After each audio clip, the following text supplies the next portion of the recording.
Olá, meus queridos, professor Pedro de português falando. Este é o nosso último encontro aqui na Rede Mundial de Computadores, mais conhecido como internet. E hoje a gente vai fazer uma revisão sobre elementos da comunicação e linguagem verbal, não verbal e mista, tá bom?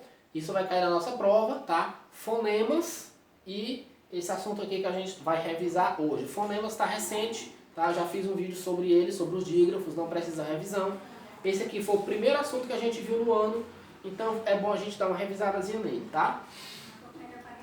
Elementos da comunicação. Pelo fato de não conseguirmos viver sozinhos, sentimos necessidade e precisamos realmente nos comunicar com nossos semelhantes. E essa comunicação somente se dá por meio de linguagem, realizada de maneiras distintas. Então a linguagem ela pode ser de maneira oral, ou seja, o que é a linguagem pela oralidade? Através da fala, né? Então eu estou falando aqui com vocês, nós estamos desenvolvendo a linguagem oral. Ela pode ser pela escrita, por meio de textos, cartas, bilhetes, livros, por meio de gestos, né? É um tipo também de comunicação. Ela pode ser por meio de cores, o semáforo, ele é um tipo de comunicação por meio de cores, porque cada cor tem um significado que a gente compreende, por meio de símbolos e por meio de imagens. Para que a comunicação aconteça, ela precisa de alguns elementos, tá? Que são eles: emissor, mensagem, canal, código e receptor. Vamos conhecer cada um deles, tá? O emissor é aquele que vai emitir a mensagem, tá? Ou seja, é aquele que vai falar, que vai transmitir a informação. Nesse nosso contexto, né, entre eu aqui e vocês aí na casa de vocês, eu sou o emissor, porque eu estou transmitindo, eu estou falando com vocês. E vocês são os receptores, porque vocês estão recebendo a mensagem que eu estou transmitindo, tá? Então o emissor é aquele que emite a mensagem. O receptor é aquele que recebe a mensagem, ou seja, o emissor fala, o receptor ouve. E a mensagem é aquilo que o emissor transmite. Para eu falar com vocês, eu tenho que ter alguma coisa a dizer, na verdade. Eu não vou pegar aqui, colocar o vídeo para gravar e ficar aqui parado olhando para a câmera e vocês olhando para mim aqui parado também, certo? Então é preciso que eu tenha algo a dizer. E eu preciso de um canal para transmitir essa mensagem para vocês, tá? Um exemplo de canal: celular, rádio, televisão, jornal. Por exemplo, eu preciso ligar para a dona Olivia lá na escola, né? Eu tenho que falar com ela, eu estou na minha casa, ela está na casa dela, então eu tenho que transmitir uma mensagem. Qual é o canal que eu vou utilizar para falar com ela? O telefone, tá? Então o canal é o meio que eu utilizo para transmitir a mensagem. Qual é o canal aqui deste nosso contexto de comunicação? A internet, né? Eu estou usando a internet para transmitir a aula para vocês. E o código é o conjunto de signos e sinais utilizados na transmissão da mensagem. No nosso caso aqui, a língua portuguesa. O que é o código, pessoal? É aquilo que eu vou usar para formar a mensagem. O emissor e o receptor devem conhecer o mesmo código, ou seja, devem falar a mesma língua.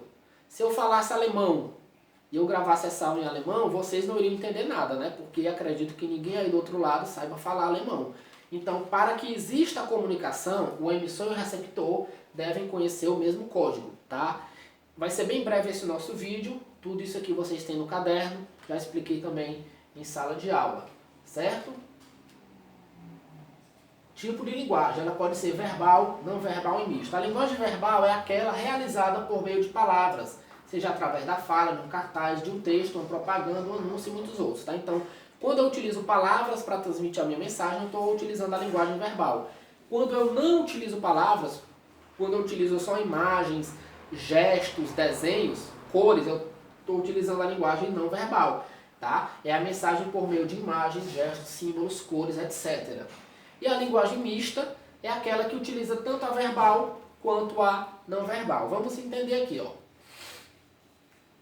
Aqui eu tenho uma linguagem o quê? Linguagem não verbal, né? Porque eu estou contando a história aqui do Cascão e do Cebolinha, mas eu não tenho nenhuma palavra aqui, né? Olha só, então o que aconteceu? O Cebolinha viu o Cascão com o joelho machucado, né? Chorando, teve uma ideia, correu e voltou com o kit de médico. O que se espera que o Cebolinha faça? Espera-se que ele coloque um curativo, um esparadrapo na ferida do Cascão. Mas o que ele fez? Botou na boca do Cebolinha para ele parar de gritar, né? Então isso aqui contou uma história pra gente, não contou? Contou. Eu utilizei alguma palavra para contar isso aqui? Não utilizei. Só o quê? Desenhos. Então essa é a linguagem não verbal, Vamos aqui para a próxima. Nós temos aqui um exemplo de uma tradução da linguagem verbal. Então, o que significa essa imagem aqui? É proibido fumar, né? Então, se tivesse só essa imagem aqui, sem nada escrito, vocês iriam entender que em determinado local não pode fumar, porque só a imagem ela transmite a mensagem para vocês. Eu não preciso dizer que é proibido fumar para que você entenda que é proibido fumar. E aqui eu tenho essa mesma imagem traduzida para a linguagem verbal. É proibido fumar neste local, tá? Mas só com o desenho eu não preciso dizer isso aqui, né? Eu não preciso da linguagem verbal para vocês entenderem a linguagem não verbal nesse caso aqui, porque só a imagem transmite a mensagem para vocês, tá?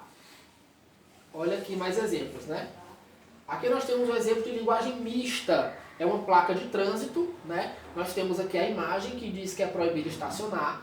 Dentro dessa imagem não tem nenhuma palavra, nada escrito, mas vocês entendem que é proibido estacionar. E aqui eu tenho uma frase proibido estacionar, explicando essa imagem aqui. Então nessa placa eu tenho linguagem não verbal e linguagem verbal, que é um exemplo de linguagem mista, tá certo? E os emojis aqui, né, do WhatsApp, do Facebook, é um exemplo de linguagem não verbal, porque cada carinha dessa aqui transmite uma mensagem pra gente, ó. Felicidade, né, saboroso, gargalhada, raiva, tristeza, né, chatice, beijo, tá? Tédio. Então cada uma dessas imagenzinhas transmite uma mensagem pra gente sem precisar usar palavras. É a linguagem não verbal. Outro exemplo de linguagem mista, ela pode ser encontrada nos quadrinhos, né? Estar sem emprego me deixa triste, filho. Não fique triste, pai. O senhor não está sozinho. A cada dia há mais pessoas como você, né? Crítica social aqui, tá vendo? Então eu tenho o quê? Eu tenho o desenho e eu tenho aqui as palavras, né? Para ilustrar o que os personagens estão conversando. Então eu tenho aqui a linguagem mista, porque eu utilizo a linguagem verbal e a linguagem não verbal, que são as imagens, tá certo? E outros exemplos aqui também de linguagem não verbal. O semáforo, né? Não precisa ter escrito nada no semáforo para você entender através das luzes o que você deve fazer. Lá no jogo de futebol, quando o juiz levanta o cartão vermelho, você entende que algum jogador vai ser expulso. Ele não precisa dizer assim, olha cara, tu tá expulso, vai-te embora daqui, vai, pega o beco. Ele não precisa dizer. Só o fato de levantar o cartão já transmite essa mensagem. É linguagem não verbal. O que isso aqui significa? Significa silêncio, né? Então, quando eu faço só assim na sala de aula para vocês, eu estou pedindo para vocês calarem a boca para deixar eu dar aula, parar de conversar. É um exemplo também de linguagem não verbal. Então, pessoal, nossa aula de hoje foi essa, tá? Foi bem rápida. Tudo isso aqui vocês já têm no caderno. Revisem para a prova, tá bom? Espero que tenham gostado do vídeo, que tenham entendido e tchau!